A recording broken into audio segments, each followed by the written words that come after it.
के शताब्दी समारोह की अध्यक्षता करते हुए बिहार विधानसभा के माननीय अध्यक्ष श्री विजय कुमार सिन्हा जी, बिहार विधान परिषद के माननीय कार्यकारी सभापति श्री अवधेश नारायण सिंह जी,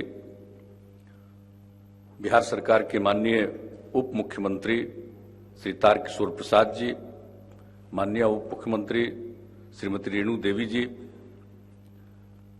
बिहार विधानसभा के पूर्व अध्यक्ष और अभी माननीय मंत्री संसदीय कार्य मंत्री श्री विजय कुमार चौधरी जी, इस कार्यक्रम में उपस्थित माननीय पूर्व मुख्यमंत्री श्री जीतन राम मांझी जी, आज के इस कार्यक्रम में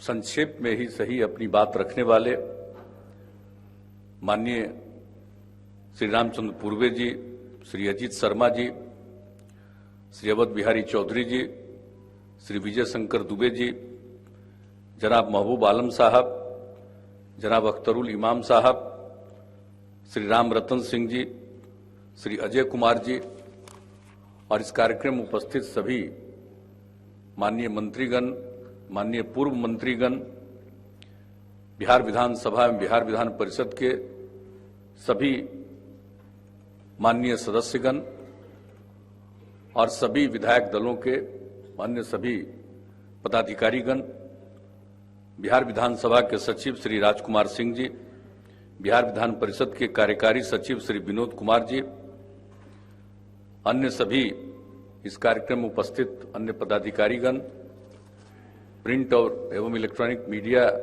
के सभी प्रतिनिधिगण, बहनों एवं भाइयों, मैं सबसे पहले बिहार विधानसभा के माननीय अध्यक्ष श्री विजय कुमार सिन्हा जी को बधाई देता हूं कि उन्होंने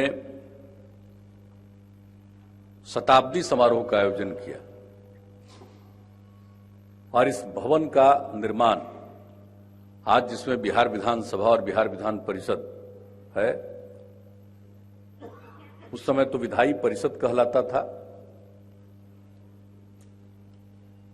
और उसका जो भवन का निर्माण 1920 में करने का निर्णय हुआ और 1921 में वो बनकर के तैयार हुआ, आज ही के दिन 7 फरवरी को। तो इसी को देखते हुए कि अब 100 साल पूरा हुआ है, शताब्दी समारोह का आयोजन किया जाए, इसके लिए मैं उनको बधाई देता हूं। और शताब्दी समारोह के अवसर पर विषय बहुत अच्छा रखा है। लोकतंत्र में जो हमारे विधानमंडल के सदस्य हैं उनकी भूमिका, ये बहुत अच्छी बात है। आखिरकार लोकतंत्र के कारण ही तो सभी विधायक हैं और विधान पार्षद हैं। लोकतंत्र को और सुदृढ़ करने में उनकी जो भूमिका होनी है, उस पर परामर्श, अन्य विषयों पर परामर्श आज शताब्दी समारोह में।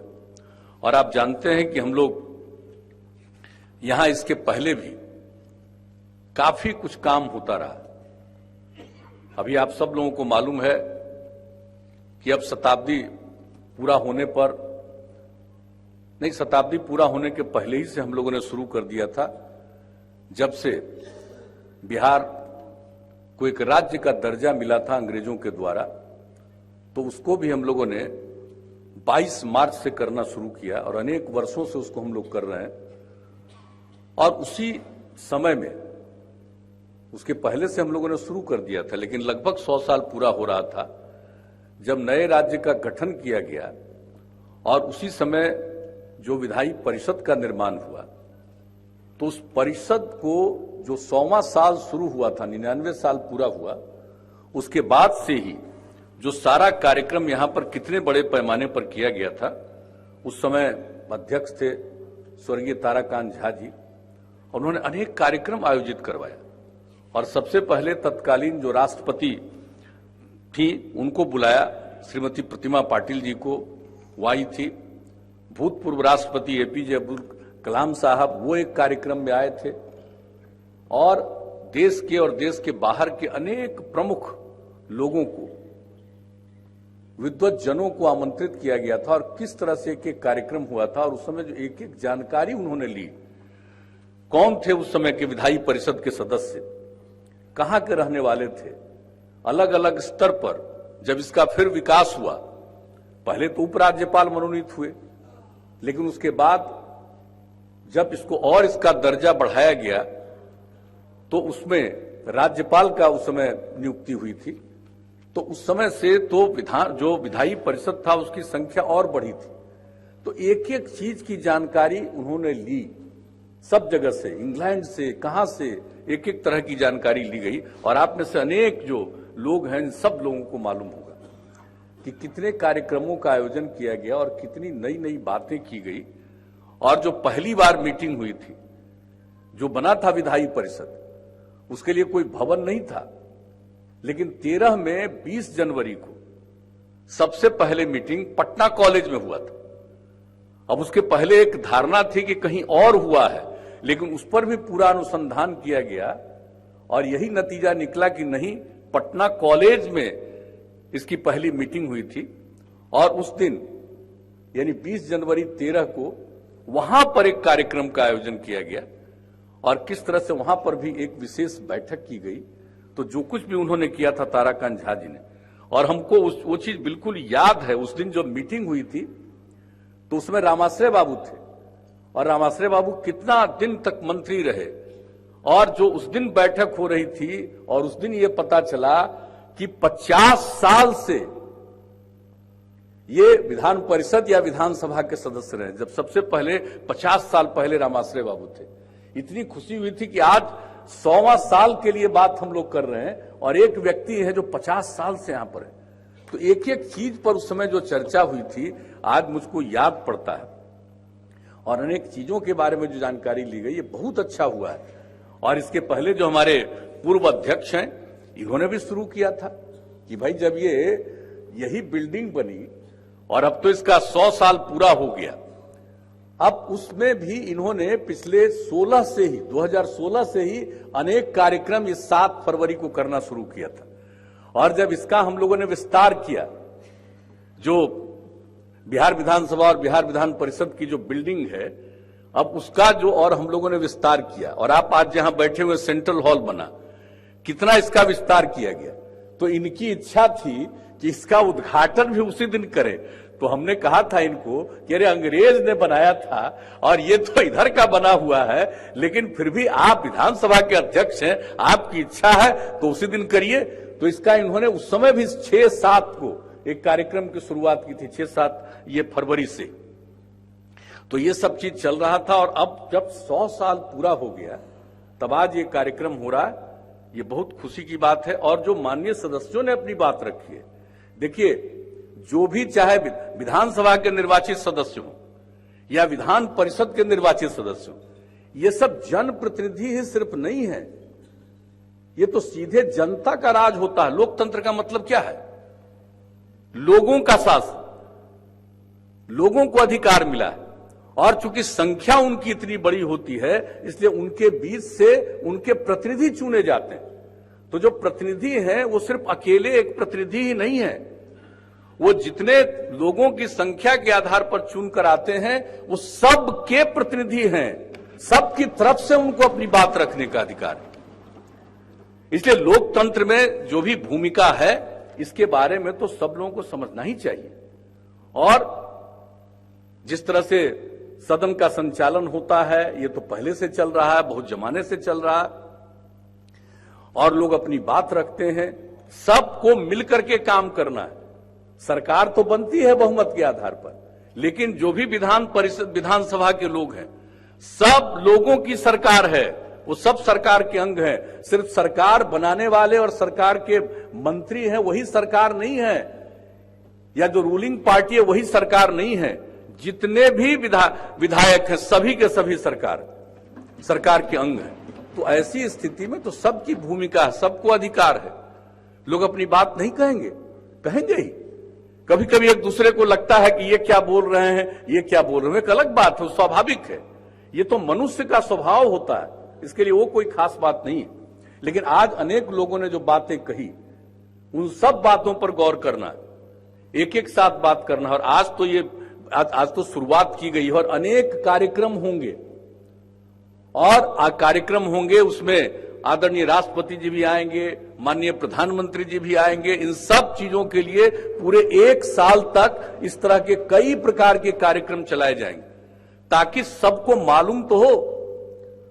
हम लोग जो अपने यहां इस तरह की चीजों के आधार पर जो काम शुरू करेंगे, तो देश भर के लोगों को पता भी तो चलना चाहिए कि यहां पर कॉन्शसनेस कितना है, कितनी जागृति है, इसलिए इस काम को कर रहे हैं।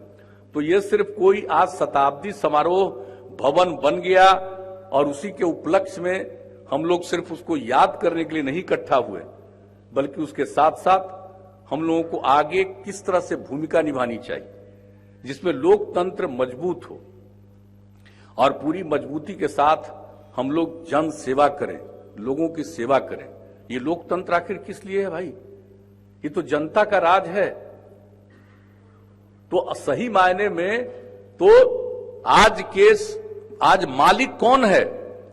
आज मालिक आम लोग हैं, जनता है, और बाकी लोग जो निर्वाचित होकर के आते हैं प्रतिनिधि और जो सरकार में आते हैं वो उनके सेवक हैं। ये कोई नहीं सोचे कि सरकार में आ गए तो हम ही पावरफुल हैं, बल्कि वो तो सेवक हैं, बाकी सब प्रतिनिधि हैं और मालिक तो जनता है। तो उनकी सेवा करने के लिए सब लोगों को एक मौलिक रूप से बिल्कुल कमिटमेंट होना है। और ऐसा है, हम लोगों के राज्य में इस तरह की बात है, लोग चलते हैं, अपनी अपनी बात कहने का तो सबका अधिकार है और ठीक बात कह रहे हैं।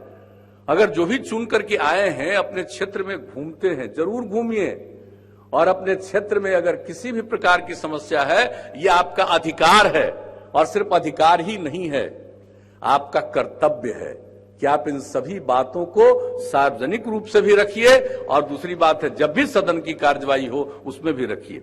और क्यों नहीं, हम लोग तो पूरे सदन की कार्यवाही को चलाते हैं। अब ये सिर्फ पिछले साल कोरोना का दौर आ गया, एक दूसरी बात है, अभी कुछ दिन के लिए और चल रहा है, अभी भी सब जगह पूरे देश में, दुनिया में अभी भी फैला हुआ है। लेकिन उसके लिए अब जब वैक्सीन का निर्माण हो गया और वैक्सीनेशन, टीकाकरण का काम शुरू हुआ है, अब पूरी संभावना है कि कुछ ही महीने के अंदर इससे मुक्ति मिल जाएगी। इससे मुक्ति मिल जाएगी फिर तो कोई बात नहीं। और इस बार भी जो सदन की कार्यवाही हो रही है, ये पूरे तौर पर हो रही है, सब लोग बिल्कुल काम करेंगे, बातचीत करेंगे, सदन में भाग लेंगे, सब कुछ करेंगे। तो हम लोगों ने तो सोच लिया, बिहार में अन्य राज्यों की तुलना में काफी कम है कोरोना की स्थिति, बहुत ज्यादा यहां पर सब काम किया गया, और वैक्सीनेशन का भी काम, टीकाकरण का भी काम तेजी से हो रहा है, बहुत अच्छे ढंग से हो रहा है। और अभी पहला फेज चल रहा है, और दूसरे फेज में जो 50 साल से अधिक उम्र वाले लोगों का टीकाकरण और 50 साल से कम उम्र वाले जो अन्य किसी गंभीर बीमारी से पीड़ित हैं उनका टीकाकरण और मुफ्त में टीकाकरण, ये सब की तो तैयारी है। इसलिए हम लोगों को पूरा भरोसा है कि अगले कुछ महीने में फिर इससे छुटकारा मिलेगा, इससे मुक्ति मिलेगी। और हम लोग और भी बड़े पैमाने पर, हमारे अभी कुछ माननीय सदस्य कह रहे थे, अरे भाई इसमें क्या है, हम लोग तो जो अभी का बजट सेशन करते हैं ये तो पूरा का पूरा करते ही है, 1 महीना से भी ज्यादा। बाकी का सत्र 7 दिन का, 8 दिन का, 10 दिन का होता है। आप चाहिए उसको और बढ़ा करके हम लोग करना चाहेंगे, और क्यों नहीं होना चाहिए, जरूर होना चाहिए। बल्कि हम तो विधानसभा के अध्यक्ष महोदय से कहेंगे कि आगे की जो कार्रवाई हो उसको और हम लोग कर लें। अगर कोई काम नहीं भी है तो 2 दिन 3 दिन सभी माननीय सदस्यों के लिए ही उनकी अपनी बात रखने का, प्रश्न पूछने का, उसका जवाब देना तो एक काम, लेकिन उसके बाद पूरा दिन वो अपनी बात रखें, और जिनको भी जिम्मेवारी है सरकार चलाने की उसके बात को बताएंगे, सुनेंगे। सिर्फ जवाब नहीं देना, सुनना भी है। और कभी कभी कुछ लोग जो बात करते हैं, मैं आपको अपना अनुभव बताता हूं, जान लीजिए। जब हम लोकसभा के सदस्य, यहां के तो हुए थे ही सदस्य, तो यहां पर तो हम लोग बोलते ही थे। और आप जानते हैं कि उस समय हम तो अलग थे, पार्टी लोकदल में थे, और यहां पर विजय चौधरी जी हैं, कांग्रेस पार्टी में थे, अनेक अन्य लोग भी और कांग्रेस पार्टी के उस समय के भी, हम उस समय जब हम लोग थे, तो उस समय हम लोग आपस में बात करते थे, विपक्ष में भी और सत्ता पक्ष में भी। और हम लोग 7-8 आदमी एक साथ हो गए थे। अगर कोई भी आदमी एक सवाल उठाता था, सब उसका समर्थन करते थे, और सरकार को शुरू में आश्चर्य हुआ, लेकिन बाद में उसका सही ढंग से उत्तर दिया गया। इसमें क्या दिक्कत है? लोग मिलकर के सदन से अपनी बात रखेंगे तो जो भी सरकार है उसका ये ड्यूटी है, उसका ये कर्तव्य है कि इनकी बातों को करे। तो हम लोगों को कोई और तकलीफ नहीं, और भी इसका ज्यादा देर तक चलेगा सदन तो अच्छी बात है, सब लोग मिलकर के काम करेंगे और जो सदन के अंदर अपनी बात रखेंगे, क्षेत्र की समस्याओं को रखेंगे, क्षेत्र की समस्याओं को जानना और उसको रखना तो ये जरूरी है। और कई बार जो लोग कहते हैं उसका लाभ होता है। हमको अपना विधानसभा के रूप में जब सदस्य तब भी अनुभव है और लोकसभा के भी हम सदस्य हैं तब भी हमको अनुभव है। बहुत सारी बातों को सदन में कहने का लोग मानते हैं, सरकार पर भी असर होता है। और यहां पर आपको हम ये बात आश्वस्त करते हैं कि जो भी बात जेन्युइन होगा, सही होगा, क्यों नहीं हम लोग स्वीकार करेंगे, उसको स्वीकार करना ही चाहिए और मिलकर के काम करना है, मिलकर के बिहार का विकास करना है, ताकि हम लोगों का तो सबसे पुराना इतिहास है। बिहार का इतिहास तो कितना पहले का है, एक एक चीज, कौन सा चीज नहीं है बिहार में, जो कुछ भी है यहां पर का, तो उन सब चीजों को ध्यान में रखते हुए बाद में हम लोग पिछड़ गए, फिर हम लोगों को आगे बढ़ना। तो आगे बढ़ने के लिए तो ठीक है, सत्ता पक्ष विपक्ष उसमें कई तरह की बातें होती रहती, हो तो अपनी जगह पर है, लेकिन मिलकर के सब लोगों को एक साथ इस तरह से काम करना पड़ेगा कि लोकतंत्र और मजबूत बने, लोकतंत्र के प्रति लोगों का जो समर्पण है वो और भी बेहतर हो सके, और मिलजुल करके हम लोग अपने राज्य की इतनी सेवा करें, देश की ऐसी सेवा कर दें, राज्य को इतना आगे बढ़ा दें कि देश को भी आगे बढ़ाने में इसका अपना एक महत्वपूर्ण योगदान। इसलिए सब लोगों को मिलकर के आज सब लोग आए। हम लोगों की तो इच्छा थी सब लोगों को बोलना ही है, सब लोगों को बात ही करना है। तो आज अब 100 साल पूरा हुआ है। अब आप सोच लीजिए कितने जमाने से और एक एक चीज विभिन्न अवसर पर आजादी के बाद जो एक से एक योग्य लोग थे, श्री बाबू से लेकर के कौन अनुग्रह बाबू, कितने लोग थे, जननायक कर्पूरी ठाकुर जी ने जो काम किया, लोगों को किस तरह से अधिकार दिया, अनेक लोगों ने अपनी सेवाएं की है और उस सेवा के चलते बिहार आगे बढ़ा है। ऐसा नहीं है कि बिहार पीछे हुआ है, बिहार आगे बढ़ा है और बिहार को और आगे बढ़ाना है। और जो हम लोगों का पुराना इतिहास है इसको ध्यान में रखते हुए और समाज में प्रेम का, भाईचारे का और सद्भावना का माहौल होना चाहिए। और उसके लिए जरूरी है ये लोकतांत्रिक भावना जो है, अगर समाज में प्रेम, भाईचारे और सद्भावना का माहौल रहेगा तभी तो समाज आगे बढ़ सकता है। कितने लोग होते हैं, आदमी का देखिए, जान लीजिए कुछ स्वभाव होता है, ये मत करिए, जो आदमी पैदा होता है उसमें तरह तरह का स्वभाव होता है, कई तरह के लोग होते हैं। 10% ऐसा होता है जो बहुत ही खास उसकी खासियत होती है, और कुछ लोग होते हैं जिसके लिए आप कुछ भी करिए वो गड़बड़ करेगा ही, उसका स्वभाव ही होता है। लेकिन 90% लोग ऐसे होते हैं कि अगर जिस तरह का काम करिएगा 90% पर बेहतरी का प्रभाव पड़ता है। ये अगर देखिएगा तो अब सब जगह देख लीजिएगा मनुष्य के बारे में, तो कुछ तो इधर उधर करने वाला आदमी होगा ही, क्या कीजिएगा, वो तो आदमी पैदा होता तो होता ही है, याद से नहीं। जो देख लीजिए पुराने इतिहास को देखिए, जितने लोग धर्म वगैरह के बारे में जानते हैं, अपने अपने धर्म को देखते हैं, उसके बारे में सब कुछ जो जानते हैं, तो देखिएगा कि कुछ लोग कितना गड़बड़ होता है।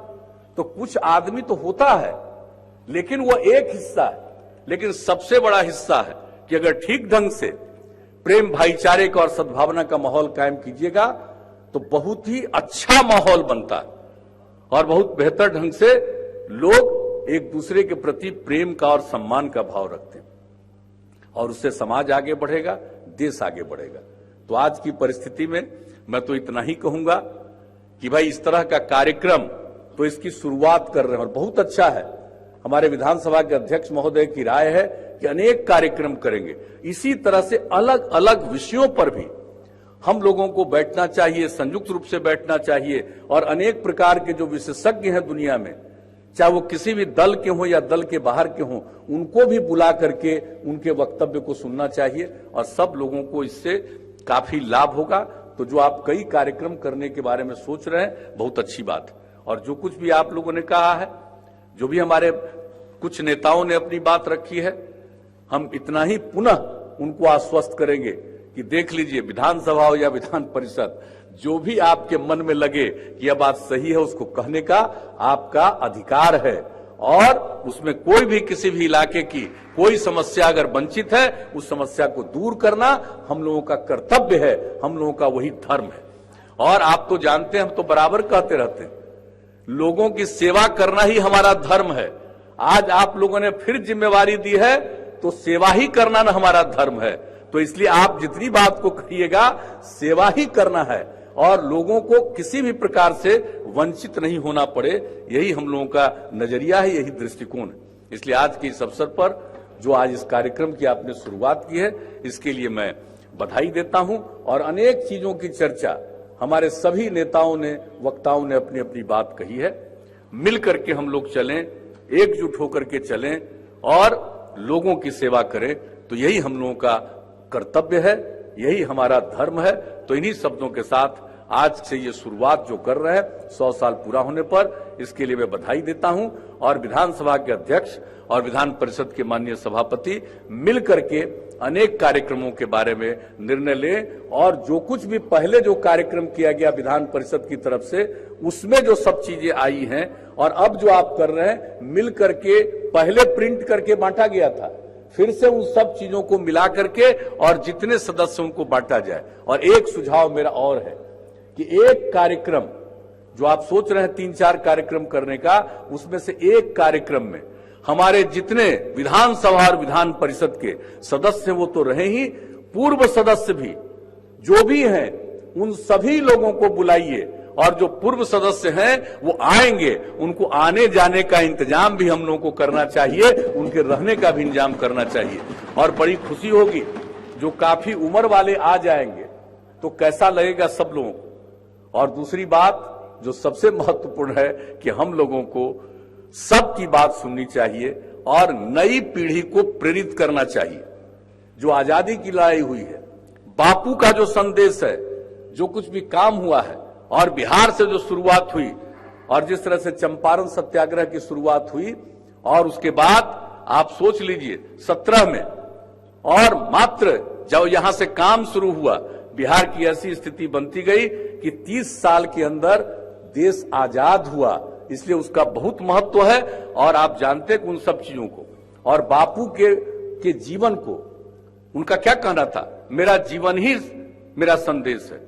तो बापू का जो कुछ भी काम था, जो भी उनका जीवन था, उसको आप जानते हैं कि हम लोगों ने जो चंपारण सत्याग्रह के बाद से काम शुरू किया है, सभी स्कूलों में बच्चों को गांधी जी के बारे में बताते हैं, उनको एक एक चीज को बताया जाता है, एक एक चीज को। हम तो चाहेंगे कि शिक्षा विभाग की तरफ से सभी माननीय सदस्यों को भी जो 2 किताबें, उन किताबों को भी दिया जाएगा कि बापू के बारे में जो कुछ भी बात होती है वो कैसी बातें। और बापू की बात तो आप जानते हैं, विधानसभा और विधान परिषद में भी लिख दिया गया है। कभी कभी जब बैठते हैं तो उसको देखिएगा, बापू ने उपदेश दिया है और कहा है, बापू ने 7 सामाजिक पाप कर्म से वंचित होना चाहिए। और क्या उन्होंने कहा था, जो लिखा हुआ विधान परिषद विधानसभा दोनों हॉल में देखिएगा, लिखा हुआ है 7 सामाजिक पाप। सिद्धांत के बिना राजनीति, काम के बिना धन, धन का अर्जन करिए और काम ही नहीं करिए, बिना काम के धन का अर्जन करिएगा इधर उधर से बाएं दाएं से ला करके, बापू ने कहा वो सामाजिक पाप है। विवेक के बिना सुख, सुख आप सुखी रहते हैं, विवेक है ही नहीं आपका, तो विवेक के बिना सुख का भी कोई मतलब नहीं है। चरित्र के बिना ज्ञान, बहुत लोग अपने को ज्ञानी समझते हैं लेकिन चरित्रवान नहीं होते, तो चरित्र के बिना ज्ञान। नैतिकता के बिना व्यापार, बहुत लोग व्यापार करते हैं और नैतिकता नहीं है तो सामाजिक पाप है। यानी व्यापार होना चाहिए नैतिकता के साथ, ये बापू ने कहा। मानवता के बिना विज्ञान, अगर विज्ञान पर भी रिसर्च और उसमें अगर मानवता का बोध नहीं है तो वह भी एक सामाजिक पाप है। और त्याग के बिना पूजा, खाली पूजा करिए अत्याग नहीं। लोग एक एक कामना करते रहता है पूजा करने में, खुद गड़बड़ करता है, तो त्याग के बिना जो पूजा करता है उस पूजा का कोई मतलब है। बहुत तरह का लोग पुजारी है और लेकिन त्यागी नहीं है भीतर से, तो त्याग के बिना पूजा। तो बापू ने जो 7 सामाजिक पाप कहा, इस बात को सब जगह लिखा हुआ है, हम लोगों को करना चाहिए और नई पीढ़ी को उसके बारे में बताना चाहिए। और आप जानते हैं कि हम लोग एक साथ बैठे 13 तारीख को जुलाई में 13 जुलाई को 2019 में यहीं पर बैठक हुई विधानसभा और विधान परिषद के सभी माननीय सदस्यों के बीच में। और उसके लिए जो पर्यावरण से संकट से मुक्ति के लिए जो कितना बढ़िया 8-9 घंटा का डिबेट हुआ, सब लोगों ने अपनी राय दी और मिला जुला करके उसी के बाद जो जल जीवन हरियाली अभियान की शुरुआत की गई है और इसका नामकरण आप सब लोगों के समक्ष, जो विधानसभा विधान परिषद के समक्ष यहीं पर हम लोगों ने किया था, यहीं से बोल रहे थे और सबकी बात सुन करके नाम दिया जल डैश जीवन डैश हरियाली। यानी जल है और हरियाली है तभी जीवन सुरक्षित है। चाहे मनुष्य हो, पशु पक्षी हो, जीव जंतु हो, सबका जीवन सुरक्षित रहेगा। इसलिए यह सब काम किया गया। और उपदेश कहां से मिला? बापू ने क्या कहा था? बापू, अब सोच लीजिए, 100 साल पहले पर्यावरण के प्रति उस समय लोगों को इस तरह से एहसास भी नहीं। दुनिया भर में तो आज 50 साल पहले से ही सब शुरू हुआ, इस पर चर्चा शुरू हुई है। और उस समय भी उन्होंने कहा था कि देखो, ये पृथ्वी सबकी जरूरत को पूरा कर दे सकता है, लेकिन मन में अगर लालच का भाव है, इसको कोई पूरा नहीं कर सकता। ये बापू ने कहा। तो समझ लीजिए कि बापू ने जो बातें कही है, हम इसको आत्मसात करें और नई पीढ़ी को इन सब बातों के लिए प्रेरित करें, तो आप समझ लीजिए समाज सिर्फ आगे नहीं बढ़ेगा। जो कई प्रकार का संकट आजकल, जो कई तरह की चीजें जो आ रही है दुनिया भर में, उन सबों से छुटकारा मिलेगा। और मुझको तो भाई अपना है, अब ऐसे तो एक्सपर्ट लोग बताएंगे, लेकिन जैसा जिस तरह का कोरोना आया है, अब जिस तरह से जितना लंबा दिन चला है और जितने लोग प्रभावित हुए हैं, हमको तो लगता है कि ये नेचुरल वे में नहीं आया, ये जरूर गड़बड़ी है। जो आर्टिफिशियल कई तरह का काम होता रहता है दुनिया के विभिन्न हिस्सों में और खास करके चाइना में, वहीं से ये चला है कुछ न कुछ। अब सोच लीजिए आगे भी कुछ न कुछ हो सकता है। इसलिए वैसी परिस्थिति में हम लोगों को इन सब चीजों पर भी सजग होना होगा और सचेत रहना पड़ेगा। इसलिए आज के इस अवसर पर हम लोग सब इकट्ठा हुए। अब काफी समय बीत गया, अब आप लोगों को ये सब 2 बज गया है, जबकि खत्म हो जाना था 1:15 में। पूर्व अध्यक्ष महोदय को बोलना था, विजय कुमार चौधरी जी को, अब वो बोलेंगे। और इन्हीं शब्दों के साथ आप सब लोग जो इसमें शामिल हुए हैं, अब बहुत ही प्रेम से सब लोगों ने अपनी बात रखी है, बहुत लोगों ने अपनी बात रखी है।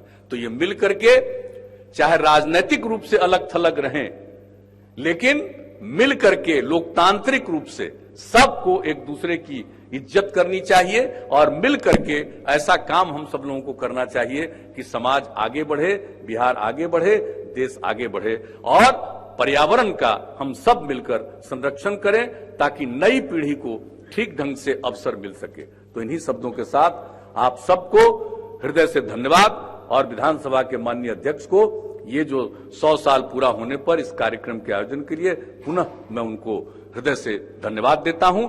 इन्हीं शब्दों के साथ बहुत बहुत धन्यवाद। जय हिंद।